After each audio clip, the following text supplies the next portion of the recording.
So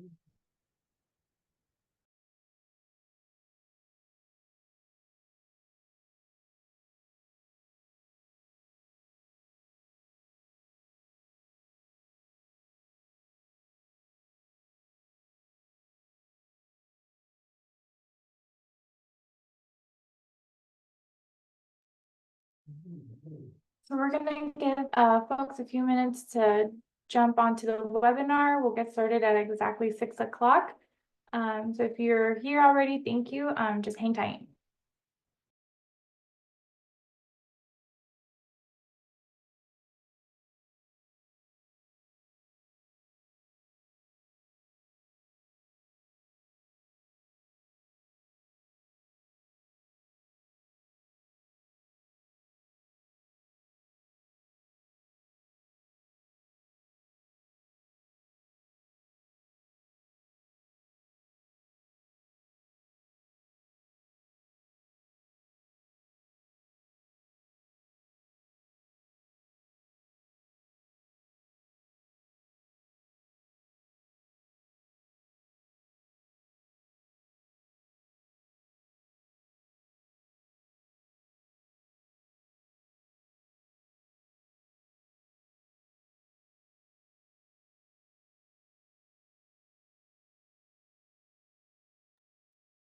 All right, we're going to go ahead and get started just for the sake of time.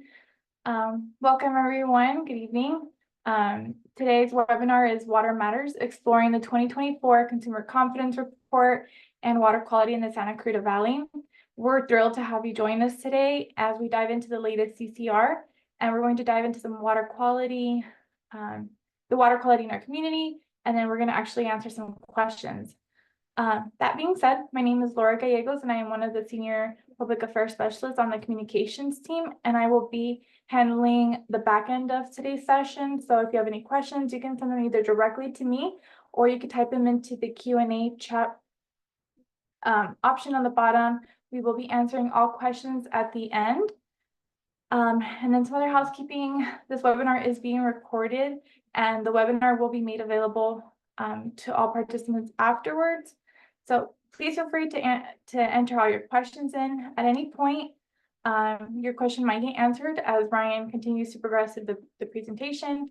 But if we can't get to your questions during the webinar, we'll make sure to follow up afterwards. I will be making my email, I will be putting my email in the chat, so you can email me directly after. Next slide, Ryan. So before we get started, I just want to provide a brief introduction on SCV Water and who we are. We are a public water utility agency that serves the Santa Clarita Valley, and we ensure that our community has access to safe, reliable, and high quality water.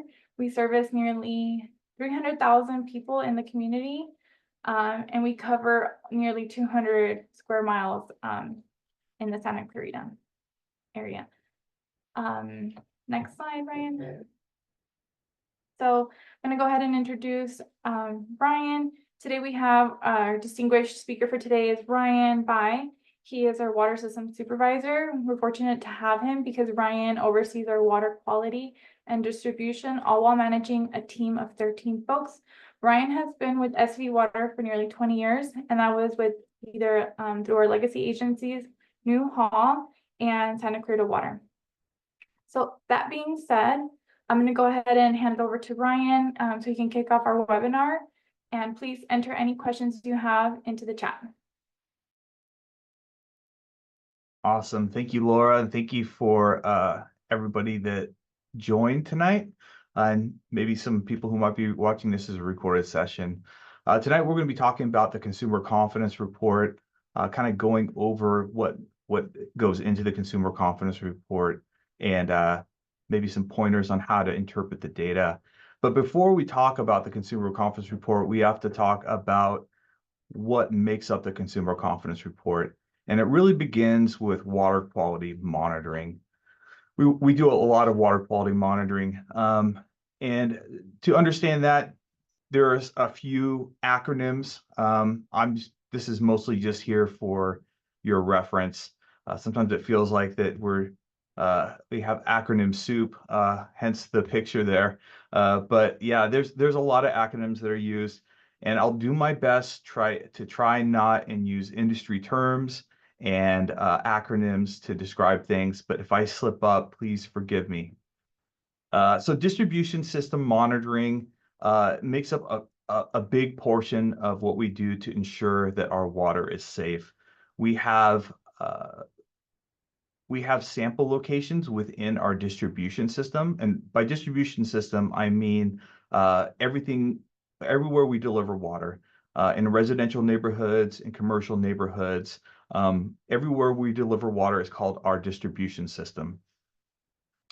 Uh, on the left over here and in the middle, these are examples of our sample locations, uh, usually monitored weekly, uh, sometimes more frequently, depending on what we're looking for and what we're trying to measure. And then we have our tanks, our storage tanks. There's a picture of our storage tanks over here on the right. It's another place that we monitor water quality. A lot of it is just making sure that we are within the correct parameters so that we don't have water quality issues. So this is one area or a couple areas that we monitor. And to give you an idea of the breakdown of the numbers, we do 111 total coliform samples, including temperature and chlorine. And we'll get into what total coliform is a little bit later. Generally, it's just bacteriological sampling, making sure our water is safe. We also do 22 general physical samples each week, and that's pH, color, odor, and turbidity. 95 nitrification monitoring sample stations each week, and 104 tanks nitrification monitoring every week, including that is some other parameters like free ammonia, chlorine, and yeah, pH and temperature. So here's I know there's a picture here, but if you can see on the screen here, this is a picture of our general physical bottles that we use for monitoring. They're I don't know if it matters. They're 500 milliliter bottles, and then our total coliform monitoring is done in these bottles right here. They have a reagent in there that takes out all the chlorine, and I'll explain why later. One huge advantage we've had with technology, we were able to do all this in with just minimal staff within a week. Is these units right here? These help us monitor water. The unit is made by a company called Hawk, and you can see on the bottom in the picture. These little keys go in there, and each one of these keys is a monitoring parameter. What used to take technicians up to 13 to 15 minutes to do at each sample location can now be done very quickly. Those keys are entered into that SL unit, and after we run the water, we take that unit and we dip it in the water, and it automatically starts tests, and the technician can drive on to the next location. When the test is done running, you can see on the screen here, it populates all the data. So yeah, I mean, before you'd have to measure out water, you'd have to add reagents, you'd have to take the temperature. Based on the temperature, it would tell you how much time you had to wait. So it's been a huge technological advantage. It's also helped standardize what technicians are doing because it takes out operator error. So just it helps ensure that we have the most accurate results possible. So that's something that's happened over the past, I guess, I don't know, 6, 7, 8 years that has really kind of transformed how we operate. Where do we sample? The next spot is groundwater wells. So we have 45 groundwater wells that are sampled regularly for numerous constituents. By constituents, we're talking about chemicals on various schedules. And you could see there's some that get monitored weekly for certain chemicals. Some of them are on a monthly monitoring schedule, some of them on our quarterly monitoring schedule, and some on annual. And by some of them, I mean some of these chemicals are on weekly, monthly, quarterly, or annual schedules. It's very complicated trying to keep up with each of these monitoring schedules because not all these schedules align for every one of the wells. That's why we have talented professionals who keep track of this. We have some really great people ensuring that not only do we stay compliant with our regulations, but we are doing the best to detect anything that might be a potential concern. The next place that we sample is surface water treatment plants. We have two surface water treatment plants. One recently just had a name change. It was the Rio Vista Water Treatment Plant. Now it is the Jerry Gladbach Water Treatment Plant. And we also have our Earl Schmidt Filtration Plant. Both of them receive raw water from Castaic Lake, and they go through treatment process that takes that raw lake water and turns it into safe, drinkable drinking water. So as you can imagine, this is a highly complicated process, and there is a lot of monitoring that has to happen to ensure that our water is safe as it goes through the treatment plant and exits the treatment plant. So some of these schedules are every 4 hours. We have treatment plant operators who are at these treatment plants 24 hours a day, 7 days a week, 365 days a year. And they do things like every 4 hours, they're looking for chlorine, ammonia, nitrite. They look at daily things for pH, temp, total coliform. And then I won't bore everybody with all the different types of monitoring that we do, but you can see weekly, monthly, quarterly, and annually, there are certain chemicals. And that's just the tip of the iceberg because there's always more, you know? Um, and that's not to even talk about, we have online analyzers at these treatment plants that continuously monitor certain chemicals or certain processes to ensure our water is safe. So talking about keeping the water safe, when we take all these samples, how do you know the water is safe and how do you even know what you're looking for? And that gets into our water analysis. This is not my department. We have a lab manager. We actually have our own water quality lab that does a lot of our analysis. Um, but I'm covering his portion tonight, so I will try to do my best. I am not a chemist, uh, but I will do my best to cover this water analysis portion. So these are some definitions that can be seen in water analysis. It's actually these are the table that makes up our our consumer confidence report. So you'll also see this in the consumer confidence report if you view it on our website or download it. So different things like monitoring units, so or analytical units, I should say. So milligrams per liter. We'll talk about milligrams per liter in a little bit. Things like maximum contaminant levels or MCLs.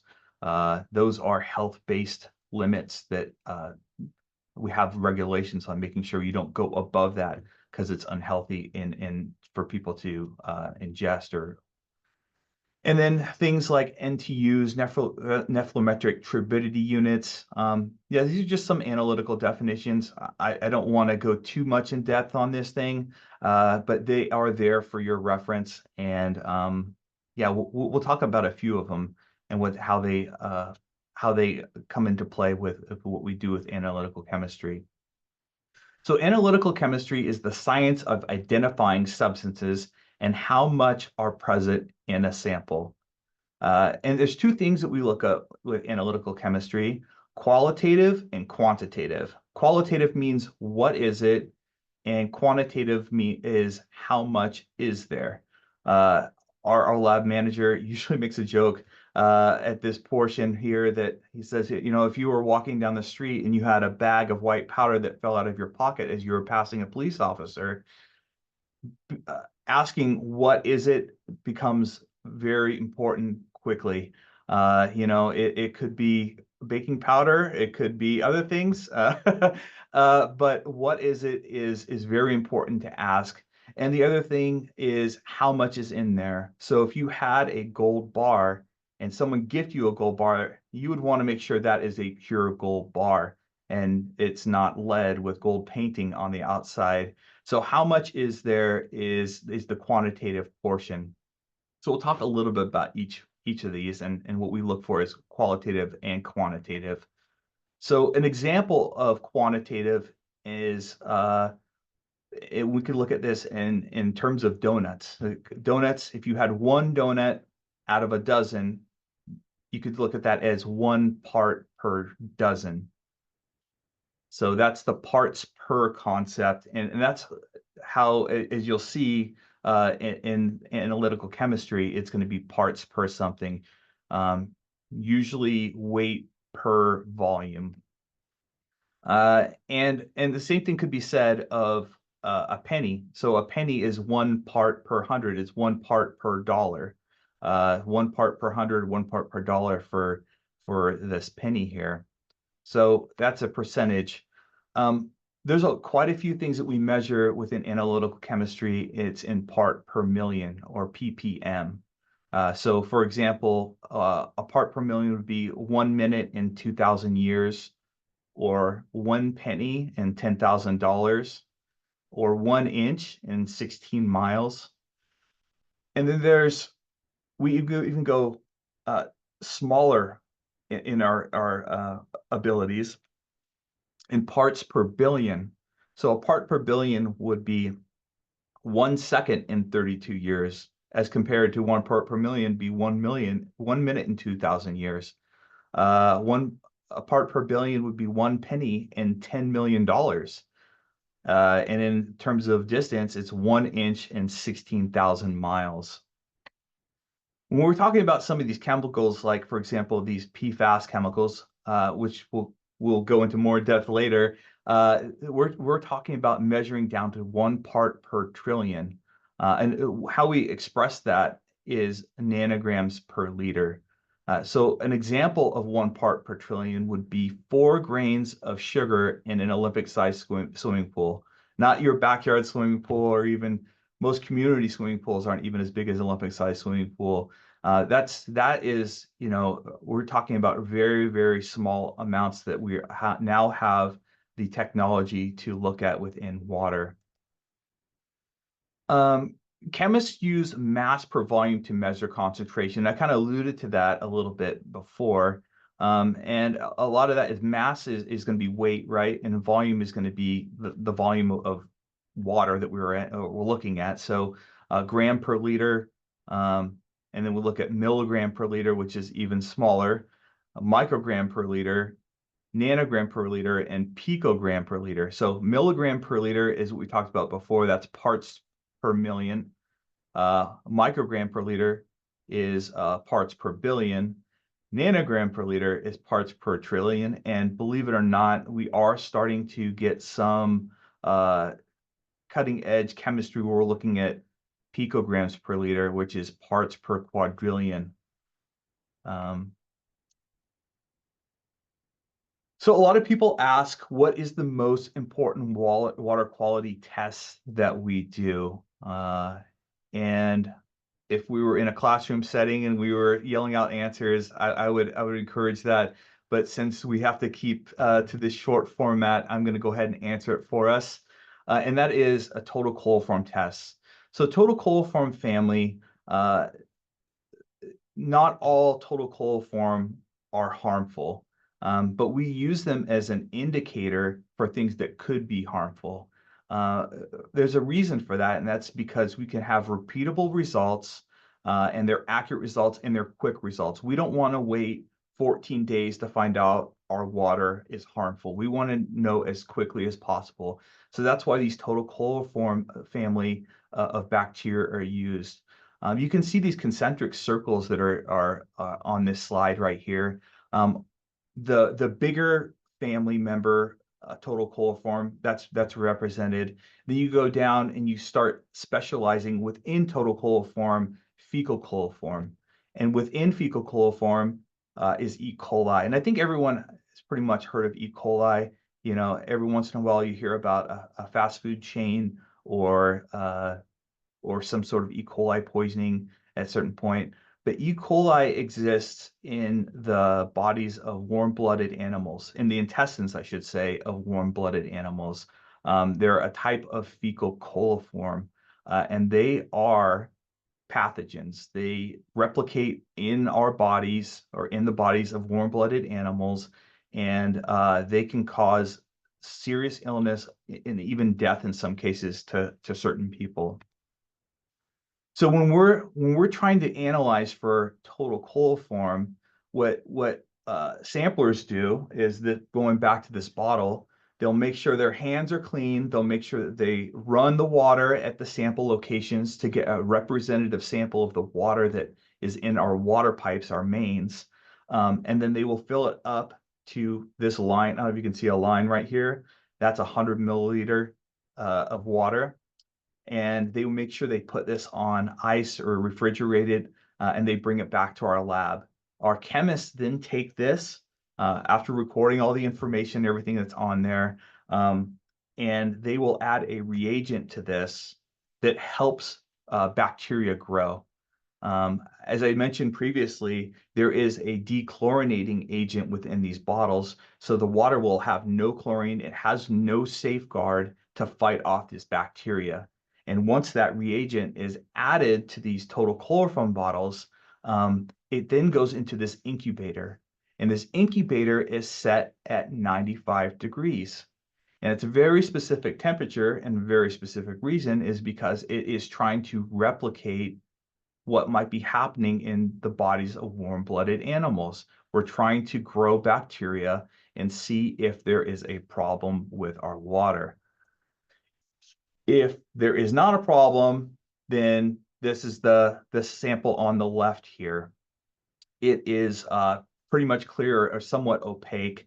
But if we have total coliform in the sample, it does turn a yellow. And there's a chart that tells you how yellow it has to be. Again, this is an indicator that something could be wrong. Doesn't mean that because you have total coliform in your water that it is immediately unsafe to drink. It might mean a few different things. It might mean that there was contamination to the sample during collection. Even though we take safeguards, there's always environmental things that could happen. It's rainy outside, it's windy. There's always a chance for that to be a false positive. It could mean that you have other types of bacteria growing in the water, and it doesn't mean that it's necessarily a pathogenic bacteria, pathogenic meaning disease-causing bacteria. So in order to make sure that we don't have a bigger problem, there is a second part of the test, and that is putting it against ultraviolet light. And if it illuminates like it is on the right, it means that there is E. coli in the water. And this process, from the time that the reagent is added to the water and after it makes its way through the incubator, it's a 24-hour test. So we know pretty quickly if there is a problem. If we do have a positive for total coliform and it doesn't have E. coli, then that goes into a whole nother avenue of making sure. You have to do repeat samples and a whole other slew of things just to verify that might have been a false positive, or if it is a positive but still absent for E. coli, there are other things that you have to do. We tracking along, hopefully. Hopefully I'm not boring you. Hopefully we're moving along at a good pace, but not too fast.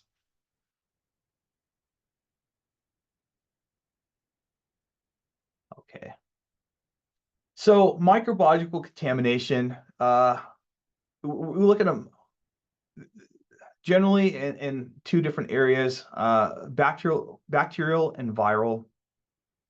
Usually with bacteriological, if you've eliminated all the pathogenic bacterias, you have pretty much eliminated the possibility of anything that is viral. Bacteria has a harder time, or I should say, chlorine has a harder time dealing with bacteria than viruses.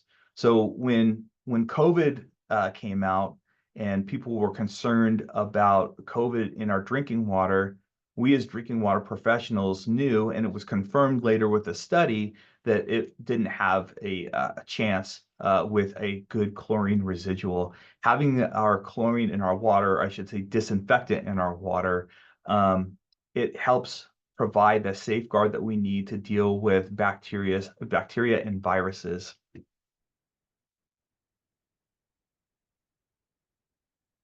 So chlorination, this is a great chart, and I love this chart because it shows just the importance that chlorination has had on society. You can see as far back as 1900 and 1910, the death rate from a waterborne illness called typhoid fever, it was, it was significant. And that vertical line, you can see where chlorination began. And as chlorination and disinfection made its way through the United States and became a common practice, pretty eradicated eradicated waterborne illnesses. There are other things that happen too, as far as safeguarding our water, making sure we don't dump our sewer water where our potable water is. So yeah, there is some other practice that happened, but just the fact that adding disinfectant to our water has pretty much changed the way that we that we live, and the ability for us to trust our drinking water source. Another way that we measure how safe our water is through turbidity.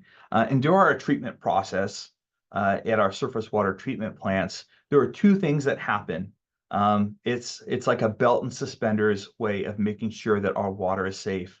The first thing that we do is we try to remove as much material from water as possible. Within that material is going to be the bacteria, the viruses, and the pathogenic organisms that are in there. So that's removal. We have to grow things and filter them out. And after we filter them out, we can gauge how much we removed by the turbidity of water. And turbidity is a measure of, you could say, the cloudiness of water. What you do is you add a light source on one side of a sample, pass the light through the sample, and depending how opaque that water is, it'll let you know how much turbidity is in the water. And that's what we gauge to make sure that we've had enough removal of pathogenic organisms in our water. The second part after removal is inactivation. Inactivation happens with disinfectants. And that means at our surface water treatment plants, we use ozone as a primary disinfectant, and we follow that up with chloramine, which is a combination of chlorine and ammonia. By law, we have to have some sort of disinfectant that will persist, go out into our distribution system so that we can serve people safely. Just in case there is something that comes in contact with our water, we have that safeguard of that disinfectant in our water to make sure that our water is safe going to our customers. So here is a turbidimeter. I mentioned nephelometric turbidity units, or NTUs, and that is the unit that we use to gauge how much cloudiness is in the water. And we do have treatment techniques that use NTUs, or nephelometric turbidity units, as the metric for gauging how well we've treated water. So one of the coolest new machines that we have in our lab, and it is very special to our agency, is this LC-MS-MS, which is a liquid chromatography tandem mass spectrometer. It's a PFAS analyzing machine. PFAS is polyfluoroalkyl substances. These, if you've ever heard about them in the news, these are forever chemicals. And they are at that small level of parts per trillion. So this is a very advanced machine. And as expensive as it was, it paid for itself within a year and a half because of how much analyzing we do for PFAS. And what makes it special to our agency is there are very few public agencies who have this machine, this tool at their disposal. Most people send these samples out to outside laboratories to have these analyzed. Not to say that our laboratory doesn't meet those standards. Our laboratory still has to meet those standards that outside laboratories have, and that is regulated by our state regulators. So we are a fully accredited lab, and so that's one of the cool things that we have and that has come about over the past few years. And as we get more into PFAS, I'll talk a little bit more about that. So tackling PFAS contamination. PFAS is definitely has been a game changer in the last few years. So going back and talking about PFAS. So PFAS are like I said, per and polyfluoroalkyl substances. These are forever chemicals that were in quite a few different materials, and some of those examples are like firefighting foams, not the Phos-Chek that you see dropped on neighborhoods, the pink stuff. These are more like firefighting foams at like airports, or the foams that are used to put out like gasoline fires or jet fuel fires or things like that. So these PFAS chemicals are often found near either firefighting training facilities or airports or things like that. It was in the nonstick cookware for quite a few years. The Teflon coating that you had that was PFAS. That's what made it stick around for so long, and nothing stuck to it. It's in a lot of different stuff, fast food packaging, some shampoos, just a whole slew of products. And we started first monitoring for PFAS back between 2013 and 2015 as part of the UCMR. That is a group of monitoring that we do to see if a set of chemicals are a problem. And so that's the set of chemicals is the finding out what the chemical is, and then at what levels, the quantitative part. So that came back in 2013, 2015. We saw our first set of regulations for PFAS in 2018. And since then, there have been numerous iterations, and most of those iterations have been more and more stringent. The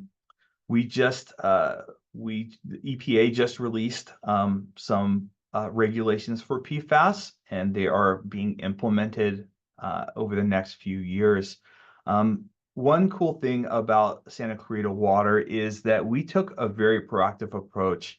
Our leadership here at SCV Water, were given our first set of monitoring orders, and once we got our results back, we said we need to do more monitoring to find out how widespread this problem is.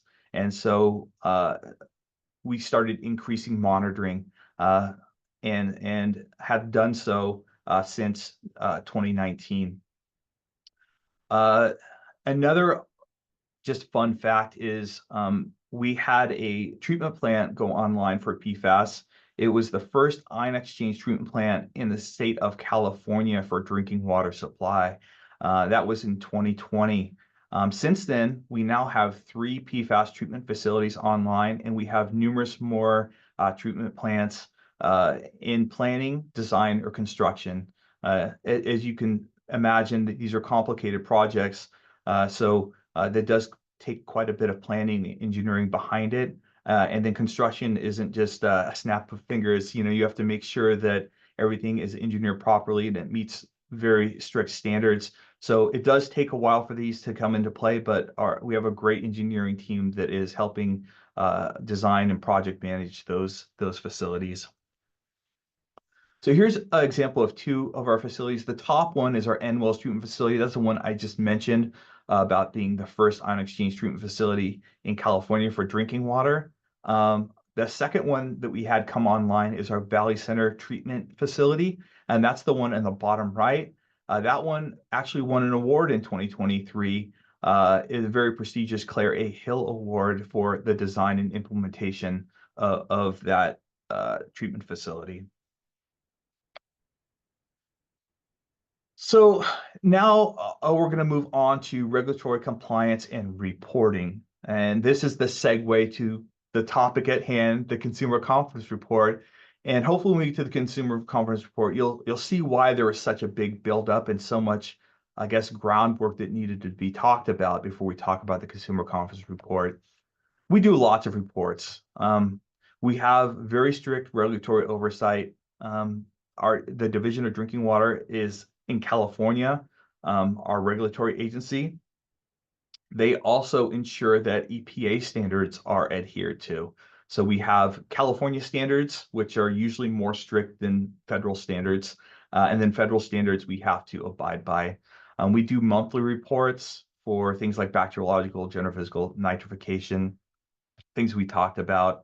We do quarterly reports. We have annual reports that we have to do to make sure that we are in compliance. We even have triennial reports, and that's just to name a few. It just seems like there's a lot of reports. And, paperwork aside, well, electronic work aside now, it's not paper anymore. But all this aside, it is just, it should help people realize that, we aren't just winging it out here. We are professionals at SCV Water, and we have very strict oversight. We have a ongoing relationship with our regulators where we're in constant communication. So we even have reports for customers, and that is our consumer confidence report. And I think even before the buzzword of transparency, it was made cool. California had us create these annual water quality reports, was the former name, now called Consumer Confidence Report, to help and aid in transparency. When most people turn on their water, they don't see everything that goes on behind the scenes to make sure our water is safe. And that this Consumer Confidence Report is the publication that we do every year, soon to be at the end of this year, twice a year, for our customers. So every year we would send this out. There was a new regulation that came out that said if you have new water results, you now must put it out twice a year. So we're going to begin doing this twice a year. How we normally distribute this is notices in our water bill or emails if you're signed up for e-bill. And so within there is a link and some information on how to access these reports. These used to be sent out as hard copies, but most of the people would mix this up with their junk mail and they'd just be trashed. So in an effort to try to limit on waste and, just killing trees and postage costs and things like that ultimately come back to our customers, regulations allowed for electronic distribution. Customers can still request a hard copy if they would like, and they can be mailed out a hard copy. In addition to the notices in the water bills or emails, we have to make best faith efforts to reach all of our customer bases. So if you're paying a bill or if you're not paying a bill, we have to try to make a best faith effort. And so we do things like we do notices within the signal, we do social media blasts, we do quite a bit of other types of communication to let people know that our consumer confidence report is available. So what kind of content is required in the consumer confidence report? I'll talk through some of these, and then I have some examples from our latest consumer confidence report. So some things that we talk about are sources. Our two major sources are groundwater and surface water for drinking, but there are other things that go into our portfolio, like recycled water, and we have banked water from time to time.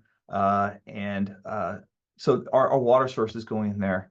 And then we have to do what's called drinking water source assessments. Whenever we want to use a new drinking water source, so say we drill a new well, there is a whole process behind that to make sure that well is going to not only be safe now, but safe in the future.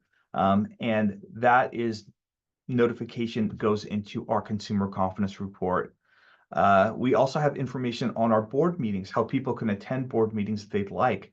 I think it's pretty amazing that we now have the ability to attend board meetings remotely. That's one good thing I think that came out of COVID and is continuing to happen.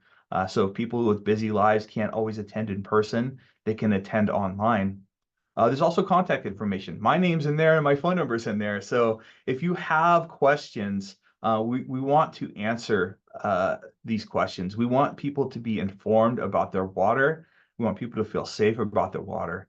I know as a Santa Clarita Valley resident, having a family here, I want to make sure my water's safe, and I'm very thankful that it is, because I see all that goes on with the drinking water. But if I wasn't in the water industry, I would want to make sure my water is safe and that I understood these reports. So some other content that is required in the Consumer Confidence Report is primary drinking water standards. So these are health-based standards. They are things that either have an acute, which means an effect that happens rapidly, or a chronic drinking water standard that happens over a long period of time. Anything with a primary drinking water standard or a health-based standard has a maximum contaminant level. A maximum contaminant level says that drinking water or ingesting water over this level could have health effects on you. Some of those, like I said, are long-term effects. Some of them are effects that could happen very rapidly. One of these that we talked about is microbiological contaminants, and total coliform being an indicator of that. I had talked about treatment plant turbidity. That goes into that treatment technique to make sure that we meet those standards for removal of material in the water that could harbor pathogenic organisms. And over on the right, you can see Yao. He's one of our chemists. Great guy. One content is required in what content is required in the CCR. Another thing is lead and copper monitoring. This is a unique set of rules where we have criteria to sample inside customers' homes for lead and copper. What we're looking at is, does the water we serve people have a negative effect on plumbing fixtures that could leach out lead and copper? And so there's criteria that customers have to meet. They have to have homes that were built before 1983, have never repiped, can't have water softeners. But we have select customers that have to be monitored for lead and copper based upon that criteria, which is pretty much the hardest criteria to meet.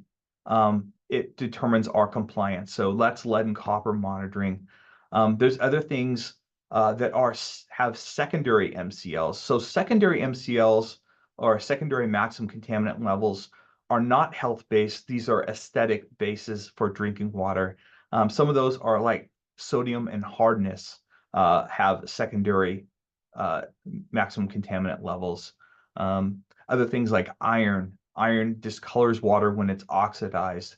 That has a secondary maximum contaminant level. So it's things that could be an ongoing nuisance or could color, stain clothing, things like that. Those all have secondary maximum contaminant levels.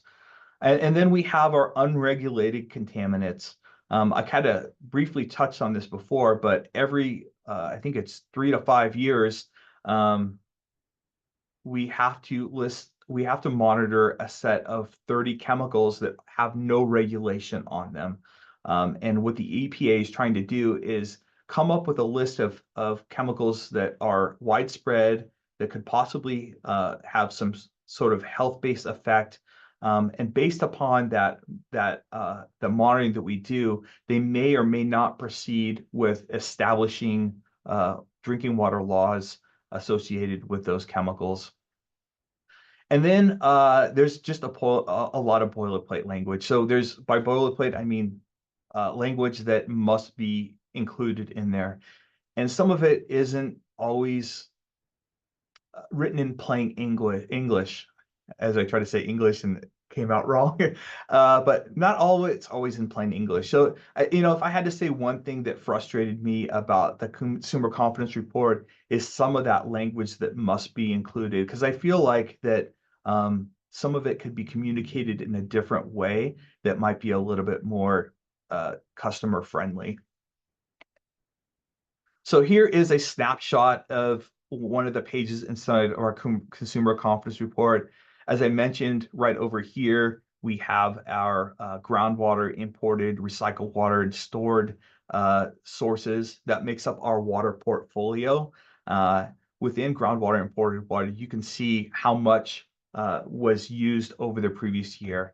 And that's something that think is, I don't know if people realize, is it's a snapshot of the consumer confidence report is a snapshot of the year before. And as we move forward to reporting twice a year, it'll be a snapshot of the last year or 6 months. So it is looking at how much groundwater did we serve, how much imported water we serve, and what was the quality of that water. If we added any new sources, that would be included in this section here. On the bottom left-hand corner, you can see our general manager, Matt Stone. And then you can see the general manager of Los Angeles County Waterworks, District number 36. They service the Valverde area. So they are not a part of Santa Clarita Water. Before Santa Clarita Water Agency was formed, we were separate legacy agencies, and we came together in 2018. LA County Waterworks District 36 was not one of those agencies, so they still remain separate. If you look back many years, we all worked together in this valley as separate agencies to put this report together. So recently we were able to consolidate some of this information so it's a little bit more user friendly, but you'll still see District 36 and Valverde customers separate because it is a separate system. Here's another great page, and our communications team, Laura and Lindsay and Kevin and Casey and everyone involved, they do a great job of helping us put this together. So it has some really good graphics. You can see how much service connections we have, how many tests we do every year, how much water we served. And then we have some things about sustainability and our vision for tomorrow, always thinking about making sure we can provide water into drought periods and how we plan on doing that and the steps that we're taking. And then guaranteeing integrity. So just not supply, but the integrity of the water. If you look at pretty much any water agency, the mission statement will be something to do with safe, reliable drinking water at providing it. So you're talking about the quantity of the water and talking about cost too. And that's pretty much the hierarchy. You want to make sure the water's safe. You want to make sure there's a good water supply, and you don't want to overcharge your customers. You want to make sure that you are frugal in what you're doing, that really it's the customers who provide all this and that we're trying to make sure the water is safe for. So this is really the and I said really twice, I don't know why. This is really the biggest part of the consumer confidence report, at least from my point of view, because maybe it's because I'm a water nerd and I like looking at water quality results. But this is a table, and this year we were actually able to make this a lot more user friendly. But I'll kind of go through this just a little bit. I know we're nearing the end of this, but on the right-hand side, the top column here, that is District 36's information. So if you aren't in Los Angeles Waterworks District 36, the Valverde area, you can ignore this column. And then we talked about our different water sources. We have our surface water and we have our groundwater. So a lot of these individual inorganics, organics, disinfection byproducts, they all are separated by our groundwater and our surface water. And then some of our monitoring that we do in our distribution system, like our microbiological monitoring, that is here, and it's not really any related to groundwater or surface water. Turbidity, that's that treatment technique I was referring to. That is there. Hopefully you can see my mouse. Radiological information, lead and copper, that's that compliance that we do inside of customers' homes. And then we have secondary standards here. Remember, that is the aesthetic-based standards for chemicals within water. So things like manganese, turbidity. Turbidity in the distribution system is secondary, but at a treatment plant, it has a primary standard. It's one of those weird nuances. And then we have other chemicals that we have to list within the water. On the right-hand side, this is that unregulated data that I was talking about. So over the past year, these are the 30 different PFAS chemicals that are looking at regulation, and then one metal, lithium. So it's 29 PFAS chemicals and lithium that are included into this UCMR5 data set. And going on from the consumer comps report, so if I went over it way too fast and you have follow-up specific questions that we can't get to today, please give me a call or call our water quality hotline. If I can't answer, if I'm not available to answer your question, our water quality specialists, Dean and Jenny, they do a great job of communicating with customers. But yeah, if there's something specific that I didn't cover, if you still have trouble reading through the consumer confidence report, feel free to give us a call. At this point, we're going to go into some common water quality calls that we get. So with our water quality hotline, people will call when they have certain issues. And one of the biggest questions we get is, my water is hard. Does that mean it is unsafe? And as I kind of alluded to earlier, water hardness has no effect on health. It is a secondary standard. It does still have that nuisance of possibly leaving spots on dishes, deposits on faucets, and if you have sensitive skin, it could cause skin to be a little bit more dry. But the hard water itself has no health risks with it. Hardness is made up of minerals like calcium and magnesium. And these are the same type of minerals that are in dietary supplements. I read a whole research paper on how in drinking water supplies, people moving away from public drinking water supplies and not drinking hard water has led to, in some places, to people being deficient in magnesium and calcium. Pretty interesting that we have, although it could be a nuisance causing spots on dishes and things, but these are minerals that we need in our diet. The next call that we get is often it can come about seasonally, and that's milky or white water. And I've seen this happen before. Customers or even I have turned on my water, and it almost looks like milk is coming out of your faucet.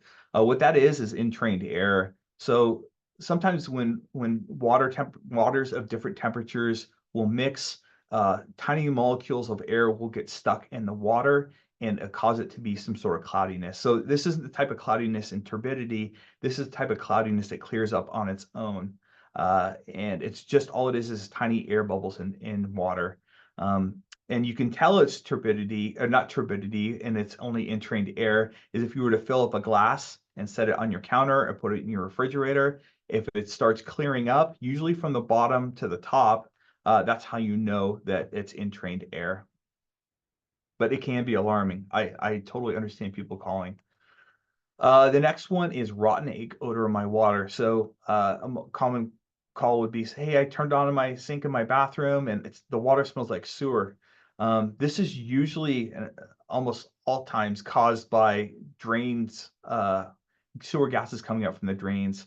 Here's a depiction of what's called a P-trap in drains, and it's designed to have water in it to protect sewer gases from coming up into the sink area. Usually what happens is people will turn on their water. As the water starts going down the drain, it evacuates those gases, and people will get a rotten egg or sewer odor. Usually when people call in for that, I'll ask people to fill up a glass, walk into a different room, and see if the water still has a smell to it. If it still has a smell, we can come out to investigate, but usually it's displaced gases within the sink. Uh, the next call is, why is my water discolored? And I would say probably at least 75% of the time, discolored water is right after water softener bottles are exchanged. Sometimes these water softeners that people have at their homes, as they're put online, they're either not flushed correctly when they're put online, or maybe at the place where they regenerate these cartridges or these bottles, they're not washed properly, and so it can create a yellowish tint to your water. So that's usually the first question I ask people, is if they have a discoloration in water, is do they have a water softener, and was that bottle changed out recently?